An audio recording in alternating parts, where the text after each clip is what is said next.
Oggi a Made in Messina è arrivato il tempo di bersi un buon bicchiere di vino.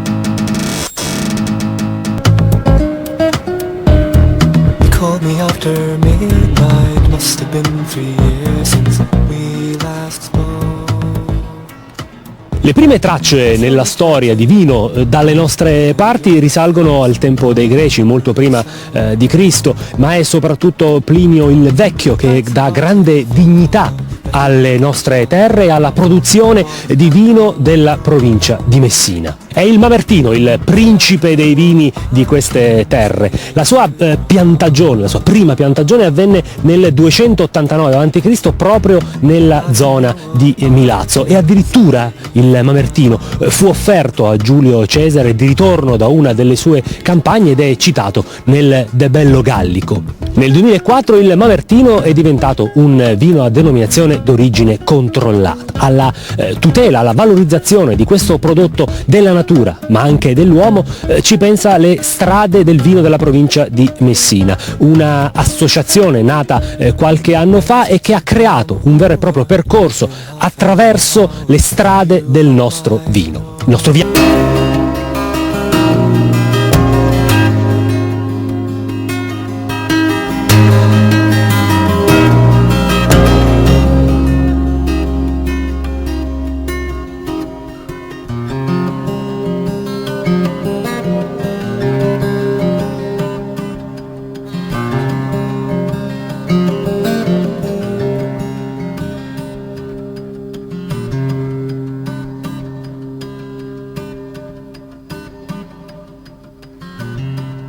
Il nostro viaggio lungo le strade del Mamertino DOC fa tappa adesso a Santa Lucia del Mela. Siamo ospiti dell'azienda Vasari, con noi c'è Ruggero Vasari, un sincero appassionato del Mamertino DOC, ed è per questo che a lui chiediamo come affonda nella storia, le proprie radici, questo vino.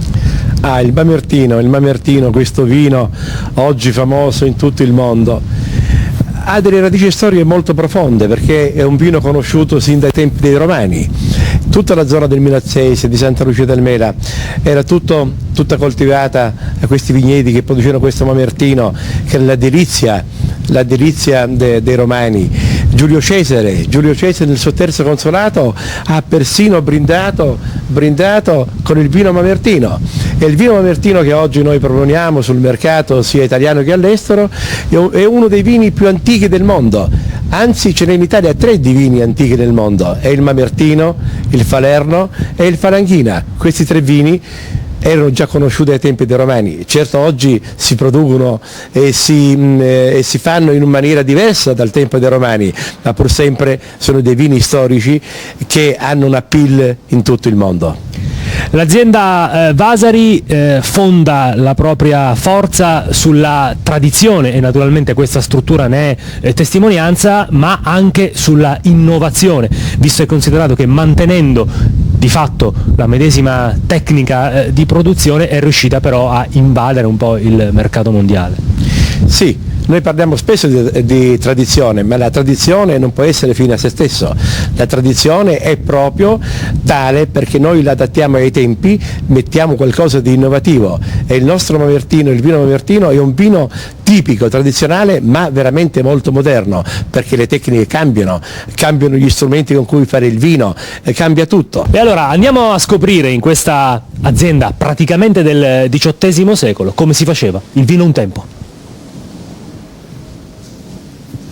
E così ora le racconto qualcosa di curioso. Le guide dei vini sono sempre esistiti, non è un fenomeno moderno.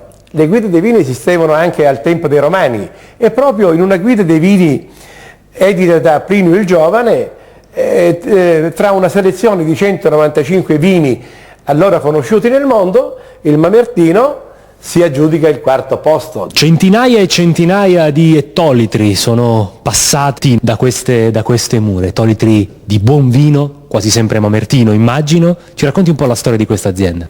L'azienda affonda le sue radici già nel 1700.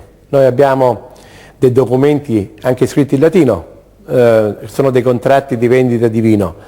E l'azienda è stata sempre a Santa Lucia del Mela, nei comuni limitrofi, era una grossissima azienda dedicata soprattutto alla viti e anche agli ulivi, ma il vino era il prodotto principale di questa azienda e come lei potrà vedere anche da questi ambienti, le vede che c'è una serie di palmenti di varie grandezze, poiché si vinificava in questi palmenti secondo le quantità di uva che a quei tempi i contadini portavano per la vinificazione. Proviamo a immaginare per un istante il percorso dell'uva attraverso questi strumenti. È semplice ed è molto bello. Già a settembre c'era tutto un fermento nella campagna, tutti i contadini si preparavano per raccogliere quest'uva e una volta vendemmiata l'uva veniva portata con le ceste nei palmenti, veniva scaricata nel palmento e lì c'erano dei ragazzini, si cominciava già presto al mattino, dei ragazzini che cominciavano a pestare con i piedi puliti perché si rilavavano prima di entrare nel palmento, a pestare questi grappoli rigogliosi di succo, questi grappoli d'uva e poi il pomeriggio dopo un'ottima colazione preparata qui all'aperto perché era una bellissima scampagnata, si pestava e man mano il mosto veniva raccolto nel tino giù in fondo e questo processo durava fino alla sera. Alla sera quando tutte le donne erano rincasate rimanevano solamente gli uomini nei palmenti e c'era l'operazione notturna che consisteva nel prelevare il vino dal tino, rimetterlo da capo nel palmento assieme alle vinacce, e così avveniva la prima fermentazione sino all'indomani mattino. L'indomani mattino avveniva la svinatura, per cui il liquido, il mosto andava da capo nel tino e su rimanevano le vinacce. Queste vinacce ancora erano pregne di succo e si portavano nella pressa e così si iniziava questo lungo lavoro di oltre 24 ore, per cui le vinacce venivano messe nelle sporte, le sporte erano dei contenitori, queste sporte sotto la pressa e man mano si girava attraverso questo vericello, si girava questa pressa fin quando le vinacce erano esauste. A che periodo risalgono questo vericello e questa pressa? Questo vericello, che è in legno di cipresso, risale al 1700.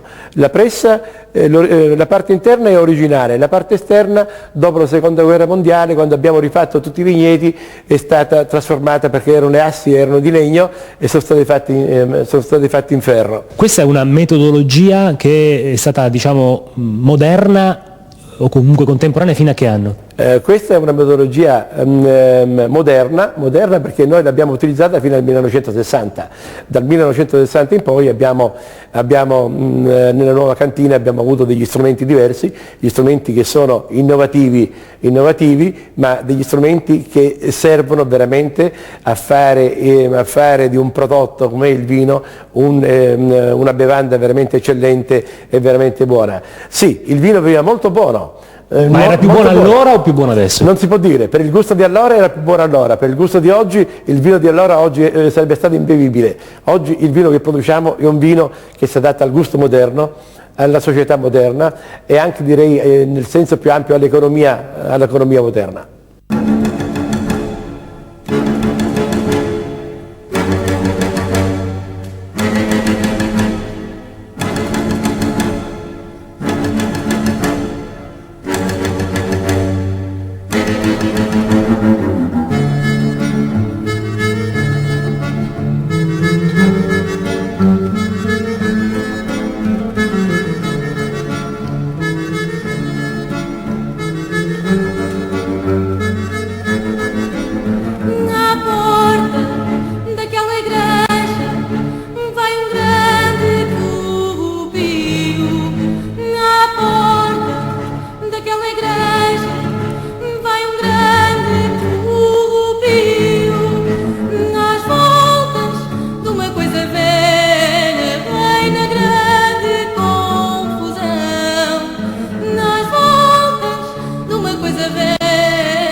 Tra innovazione e tradizione ci siamo trasferiti nella bottaia dell'azienda Vasari.